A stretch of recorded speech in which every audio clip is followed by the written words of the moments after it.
Hello friends, welcome to M K knowledge and awareness.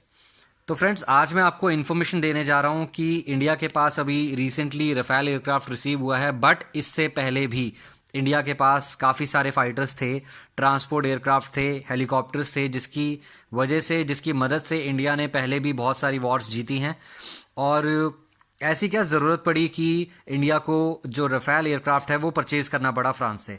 तो अगर हम बात करें रफेल के बारे में, तो ये ऐसा एयरक्राफ्ट है जो पहले भी अदर कंट्रीज़ यूज़ कर चुकी हैं इसे।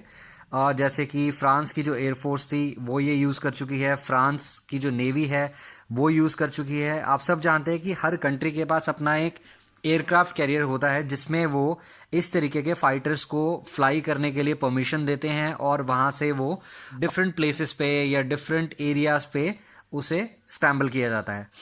अब अगर हम बात करें जो अदर कंट्रीज़ की एयरफोर्स है, जैसे कि इजिप्ट एयरफोर्स थी, उनके पास भी ये एयरक्राफ्ट था क्योंकि बहुत ही एडवांस लेवल का एयरक्राफ्ट है, इसलिए उन्होंने भी परचेज़ किया था। अगर हम बात करें कतर एयरफोर्स के बारे में, तो उन्होंने भी ये एयरक्राफ्ट परचेज़ किया था क्योंकि आप सब जानते हैं कि ये बहुत ही एडवांस लेवल का फाइटर है जो इंडिया ने भी अब परचेज़ कर लिया है। तो आप सब जानते हैं कि जो मिग एयरक्राफ्ट हैं अब वो बहुत ही पुराने हो चुके हैं, जो इंडिया ने काफ़ी टाइम पहले परचेज़ किए थे। इसीलिए अब ये ज़रूरत है कि अगर हम बात करें इंडियन एयरफोर्स की, तो बहुत सारे मॉडिफिकेशंस की, अमेंडमेंट की ज़रूरत है। जैसे कि इंडियन आर्मी ने भी बहुत सारी चीज़ों को अमेंड किया है।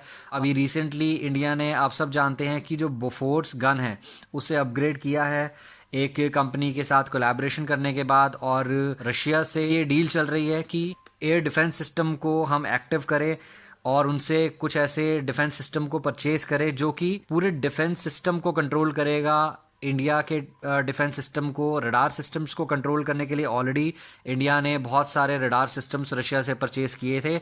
और बहुत सारे रडार्स ऐसे हैं जो इंडियन इंजीनियर्स हैं, जो एयरफोर्स के जो इंजीनियर्स होते हैं, वो सब इसकी ट्रेनिंग ले चुके हैं ऑलरेडी। और बहुत सारे ऐसे रडार्स हैं जो अभी भी अपग्रेड हो रहे हैं एयरफोर्स के हिसाब से।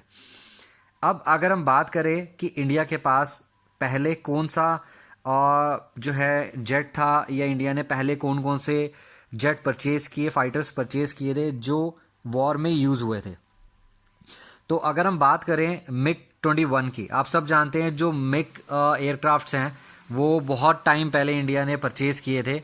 और शायद अब ये कहा जा सकता है कि अब उन्हें रिप्लेस करने का वक्त आ चुका है। तो मिग 21 जो है वो एक रशियन जेट फाइटर था और ये 1964 में परचेज किया गया था।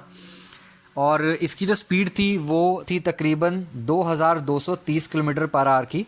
उस ज़माने के हिसाब से इसकी स्पीड बहुत ही अच्छी थी क्योंकि उस टाइम पे ये बहुत ही ज़्यादा डिमांड में था। और जो रशिया है उन्होंने बहुत सारी कंट्रीज़ को ये बना के उन्हें हैंड ओवर दिया था। उसके बाद इंडिया ने परचेज़ किया था जैगवार। आप सब जानते हैं कि जो जैगवार जेट था वो फ्रांस और ब्रिटिश, ये दो कंट्रीज़ के कोलैबोरेशन और टेक्निक, जो हम कह सकते हैं रडार सिस्टम्स को वैल्यूएट करने के बाद ही बनाया गया था। और इसकी जो स्पीड थी वो थी तकरीबन 1350 किलोमीटर पर आवर की। और 1979 में इंडिया ने इसे परचेज़ किया था। उसके बाद इंडिया ने मिग 27 परचेज़ किया, फिर से रशिया से ही परचेज़ किया गया था क्योंकि रशिया हमारा डिफेंस सिस्टम्स में बहुत सारी हेल्प करता है। तो रशिया से ही ये परचेज़ किया गया था 1980 में। और इसकी जो मैक्सिमम स्पीड थी वो थी 1700 किलोमीटर पर आवर। उसके बाद इंडिया ने दोबारा एक डील की फ्रांस से, मिराज 2000। आपको शायद याद होगा कि मिराज 2000 पहले भी इंडिया ने यूज़ किया है और ये बहुत ही अच्छा एयरक्राफ्ट माना जाता है आज भी एयरफोर्स में, क्योंकि इस एयरक्राफ्ट को अब काफ़ी अच्छे लेवल के हिसाब से इसे अपग्रेड किया गया है रीसेंट टेक्नोलॉजी और रीसेंट जनरेशन के हिसाब से। तो मिराज 2000 जो एयरक्राफ्ट था उसकी जो स्पीड है 2495 किलोमीटर पर आवर की है, जो 1985 में इंडिया ने परचेज किया था। उसके बाद मिग 29 परचेज किया गया था जिसकी स्पीड थी 2445 किलोमीटर पर आवर की, और ये 1985 में ही परचेज किया गया था। उसके बाद अगर हम बात करें सुखोई 30 की, तो जो मिग 29 था और सुखोई 30 ये दोनों रशियन एयरक्राफ्ट थे। और सुखोई 30 की जो डील हुई थी वो हुई थी 1997 में। इसकी जो स्पीड है वो है तकरीबन 2500 किलोमीटर पर आवर की। और अगर हम बात करें 97 ईयर के हिसाब से, तो उस टाइम पे बहुत सारी ऐसी इंटरनेशनल लेवल पे बहुत सारे चेंजेस हो रहे थे। बहुत सारी कंट्रीज़ जो हैं अपने डिफेंस सिस्टम्स को बहुत ही ज़्यादा लेवल पे अपग्रेड कर रही थी, और उस टाइम पे इंडिया ने ये डील की थी जो कि इंडिया के लिए बहुत फ़ायदेमंद साबित हुई। उसके बाद तेजस, जो इंडिया में ही बनाया गया था। हालांकि जो तेजस है उसे इस लेवल से लाइक अपग्रेड नहीं किया गया है जो सबको फ़ायदा दे, लेकिन हाँ, तेजस भी अगर हम माने तो ये बहुत ही अच्छा एयरक्राफ्ट माना जाता है।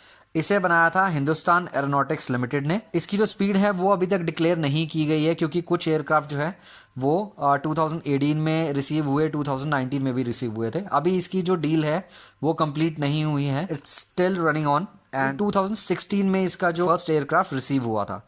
इसकी डील ऑलरेडी बहुत ज़्यादा लेट हो चुकी है, इसलिए शायद इसकी डिक्लेरेशन नहीं दी गई है कि इसकी स्पीड कितनी है या स्पेसिफिकेशन कितनी है। उसके बाद अगर हम बात करें रफेल के बारे में, तो जो रफेल है ये भी फ्रांस से ही आया, आप सब जानते हैं। और इसकी जो स्पीड है वो है तकरीबन 2200 किलोमीटर पर आवर की, और लेटेस्ट जनरेशन का है। ये 4.5 जनरेशन का एयरक्राफ्ट है। आप सब जानते हैं कि हमारे जो नेबर कंट्रीज हैं उनके पास भी बहुत सारे एयरक्राफ्ट है, जैसे F-16, वो 4th जनरेशन फाइटर है, और हमारे पास जो रफेल है ये 4.5 जनरेशन का एडवांस फाइटर है। तो अगर हम बात करें रफेल के बारे में, तो ये वर्ल्ड के टॉप 10 डेडलीस्ट फाइटर जेट्स में से एक है। रफेल के अलावा एक और फाइटर जेट है, यूरो फाइटर टाइफून। तो इंडिया ने जब रफेल की डील की थी उस टाइम पे इंडिया के पास ये दो एयरक्राफ्ट थे जो परचेज करने के लिए जिसकी डील की जा रही थी, और जिसमें से रफेल की डील जो है सबसे बेस्ट मानी गई, क्योंकि उसके जो स्पेसिफिकेशन थी वो यूरो फाइटर से ज़्यादा अच्छी थी। और अगर हम बात करें कि ये किस एयरक्राफ्ट को रिप्लेस करेगा, तो मिग 27, आप सब जानते हैं मिग 27 अब रिटायर हो चुका है, क्योंकि 2019 में ही एक हादसा हुआ था जिसमें मिग 27 क्रैश हो गया था दिसंबर में ही। और इसीलिए अब ये सोचा जा रहा था कि इसे रिटायर किया जाए, क्योंकि बहुत सारे एयरक्राफ्ट इसके ऑलरेडी क्रैश हो चुके थे, और क्रैशेस में हमारे जो पायलट्स हैं, काफ़ी पायलट शहीद हो गए थे।